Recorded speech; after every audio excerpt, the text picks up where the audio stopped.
আশুলিয়ায় ওষুধ প্রশাসন অধিদপ্তর ও র্যাবের ভ্রাম্যমাণ আদালতের অভিযান, বিপুল পরিমাণ নকল ও বিক্রয় নিষিদ্ধ ওষুধ জব্দ। আশুলিয়ায় একটি আবাসিক ভবনে অভিযান চালিয়ে বিপুল পরিমাণ নকল ও বিক্রয় নিষিদ্ধ ওষুধ জব্দ করেছে ওষুধ প্রশাসন অধিদপ্তর ও র্যাবের ভ্রাম্যমাণ আদালত।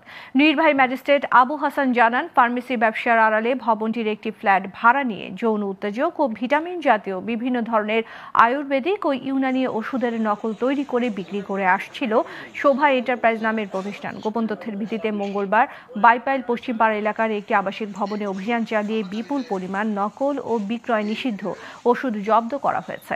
ভ্রাম্যমাণ আদালতে প্রতিষ্ঠানটিকে 2 লাখ টাকা অর্থদণ্ড দেওয়া হয়। এ সময় প্রতিষ্ঠানটির মালিককে পাওয়া যায়নি, তবে আটক করা হয়েছে ব্যবস্থাপককে। এ সময় জব্দ করা ওষুধ ধ্বংস করার কথাও জানান তিনি। একটা বাসার মধ্যে এখানে একটা কারখানা ছিল আর কি, 6 তলা এদের কারখানা, তারপরে গোডাউন, এবং এখানে বিপুল পরিমাণে ওষুধ, নকল ওষুধ, আনরেজিস্টার্ড ওষুধ এবং বিদেশি কিছু ওষুধও পাওয়া গেছে, যেগুলো কোনো অনুমোদন নাই।